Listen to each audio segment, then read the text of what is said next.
Aujourd'hui, je vais vous présenter mon actualité, qui est la Corée du Nord a annoncé qu'elle avait fait exploser une bombe à hydrogène. Alors, c'est qui les intervenants? C'est la Corée du Nord, bien sûr, les pays environnants comme la Chine, le Japon et la Corée du Sud, et aussi la communauté internationale. Alors, en fait, ce qui s'est passé, c'est que la Corée du Nord, un pays reconnu comme instable et dangereux par ses politiques, a déclaré avoir réussi à produire et tester une bombe à hydrogène, une arme bien plus puissante que la bombe atomique. Alors, cette nouvelle a alerté la communauté internationale qui est très inquiète par la situation politique dans ce pays. Et ça a aussi déclenché une très forte réaction de la part de l'ONU qui a convoqué d'urgence le comité de sécurité.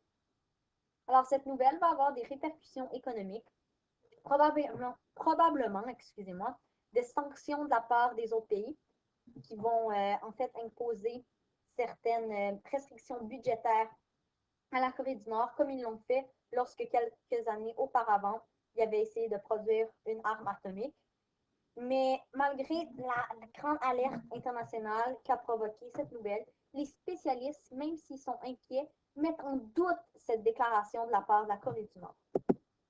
Alors, c'est quand que ça s'est produit?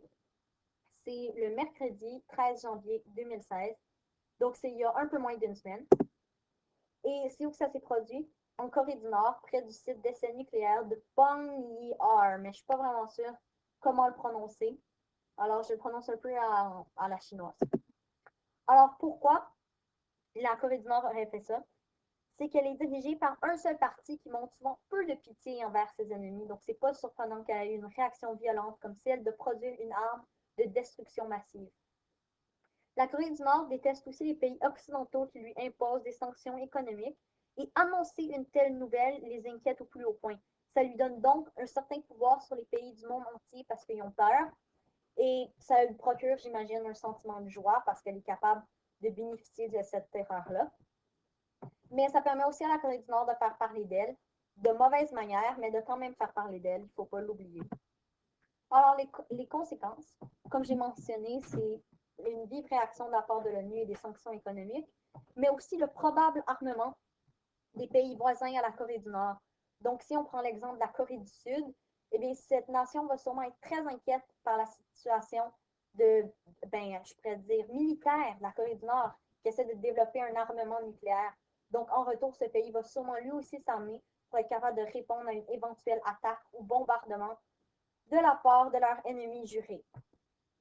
Il y aura aussi une plus grande peur de la Corée du Nord de la part de l'Occident parce que les, les Occidentaux ils vont savoir que la Corée du Nord bénéficie d'une certaine puissance militaire et ils vont se mettre à avoir peur et aussi s'armer comme la Corée du Sud.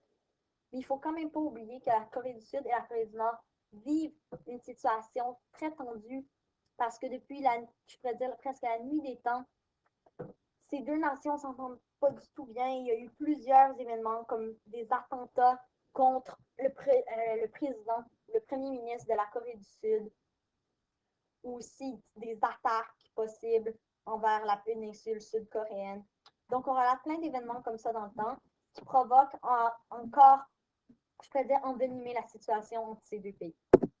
Or, le lien avec le cours d'histoire, c'est que la hiérarchie sociale de la Corée du Nord ressemble peut-être un peu à celle d'un empire, comme un peu celui de l'Empire romain, parce qu'une personne au sommet qui dirige un parti, qui lui dirige au complet la Corée du Nord, mais un lien plus direct serait celui des droits et libertés. Parce que dans l'affaire de la bombe à hydrogène, les droits des habitants des pays de la Corée du Nord et ceux environnants sont brimés parce qu'ils n'ont plus droit à leur sécurité. Ils sont soit inquiets de subir une attaque des autres pays parce que leur propre nation aurait envoyé une bombe à hydrogène, ou dans le cas des autres pays, où ils sont inquiets de recevoir une bombe à hydrogène sur leur tête et ça ne fait pas leur affaire.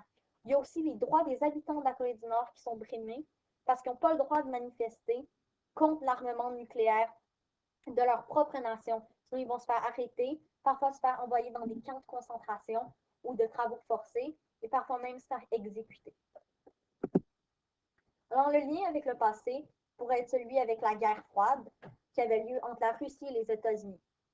En fait, le lien serait que dans le cas de la Russie et des États-Unis, en fait, c'est que les deux pays commençaient à s'armer tranquillement. Et là, les deux commençaient à avoir peur mutuellement de l'un et de l'autre, ce qui a provoqué une très grande tension. Et ça a presque fini par dégénérer en une troisième guerre mondiale.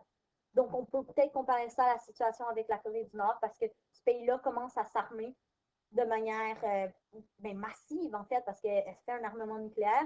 Là, les autres pays ont peur, ils vont commencer à s'armer en retour. Donc, ça s'apparente un peu à la guerre froide. Donc, les questions pour animer un débat seraient, selon vous, comment la communauté internationale devrait réagir à cette situation et devrait-on prendre au sérieux le dire de la Corée du Nord? Alors, merci. Si vous avez aimé ce court exposé oral, vous pouvez en savoir plus en visitant ce lien web qui amène à une vidéo ou en revisitant l'article que j'ai utilisé pour créer ma présentation. Merci.